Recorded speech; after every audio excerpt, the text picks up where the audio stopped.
A citação aí ao ministro Luiz Roberto Barroso, ele foi a estreia dele no julgamento do Mensalão na quarta-feira. Vale lembrar que tanto o ministro Luiz Roberto Barroso quanto o ministro Teori Zavascki não haviam participado do julgamento. Eles foram nomeados ao longo do processo ali. No caso, o ministro Barroso foi nomeado ainda este ano. E o ministro Teori Zavascki não pôde participar das sessões desta semana em razão aí de luto pessoal. Ele perdeu a mulher dele no fim de semana e por isso até que motivou a mudança do cronograma, por isso que se antecipou a discussão dos embargos de declaração. Como foi a estreia do ministro Luiz Roberto Barroso? Ele deu frases que ressoaram ali. A manchete do Estadão de quinta-feira ontem foi em função da declaração dele de que o Mensalão não havia sido o maior escândalo de corrupção da história do país, mas sim o mais investigado. Ontem ele deu uma ajeitada nessa percepção, passou a dizer que o Mensalão sim é um marco na história do país. Luiz Roberto Barroso é notório no mundo jurídico como uma pessoa muito hábil nos seus pronunciamentos, nos seus discursos, nas suas falas, nas sustentações que fez aí ao longo de sua carreira jurídica. E qual é a avaliação que você faz, Rubens, da estreia de Luiz Roberto Barroso no julgamento do Mensalão? Bom, Yuri, acho que você está corretíssimo. O ministro Luiz Roberto Barroso não é um estranho à corte.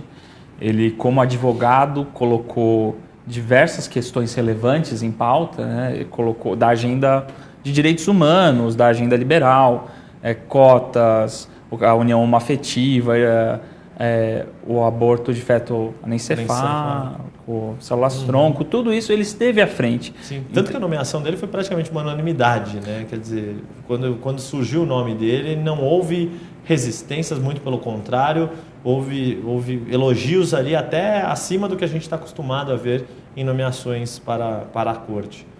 E eu concordo plenamente com esse diagnóstico. Ele teve essa responsabilidade, ele sabia que havia holofotes em cima dele e ele fez acho que ele eu faço a seguinte avaliação da fala dele no primeiro dia, que aquele julgamento não era uma caça às bruxas e não era um movimento partidarizado. Aquele julgamento não era partidarizado. E com isso ele foi entendido que ele estava enfatizado a questão que aquilo era uma questão banal.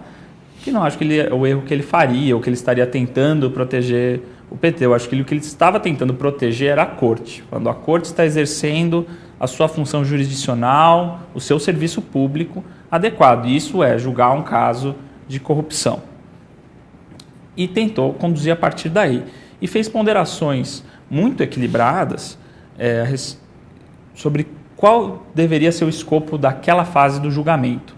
Por diversas vezes ele fez um pronunciamento do seguinte tipo: eu discordo de como foi realizado o julgamento sobre essa matéria, mas isso foi decidido pela maioria da corte, eu vou respeitar e esse não é o momento de rediscutir isso. Isso demonstra uma deferência não só pela corte, mas pelos ministros que estavam ali, mas pela instituição, sim, pelo Estado Democrático de Direito. Do processo judicial. Né? Isso, um valor de segurança jurídica, enfim, que não é só porque ele chegou na corte tudo iria mudar. Ele não deve respeito só à consciência dele, mas um respeito àquela instituição, a uma certa noção de direito e de justiça que tem a ver também com estabilidade das expectativas. Essa análise também dá não digo uma margem de interpretar, mas a gente pode esperar que, como ele disse, nesse momento não é o caso de discutir como e o que o Supremo julgou. Se os embargos infringentes vierem a ser aceitos, aí sim pode ser um momento de debate. Sim. É isso, né? É isso que ficou subentendido. Se for reconhecido que é caso de ter embargos infringentes, ele vai se sentir plenamente à vontade para expor as suas convicções. E isso pode levar a mudanças de entendimento, inclusive porque ele tem demonstrado uma sensatez enorme nos votos dele, uma concisão, uma compreensão dos problemas jurídicos postos, que imagino que vão ter uma ampla aceitação entre os outros ministros.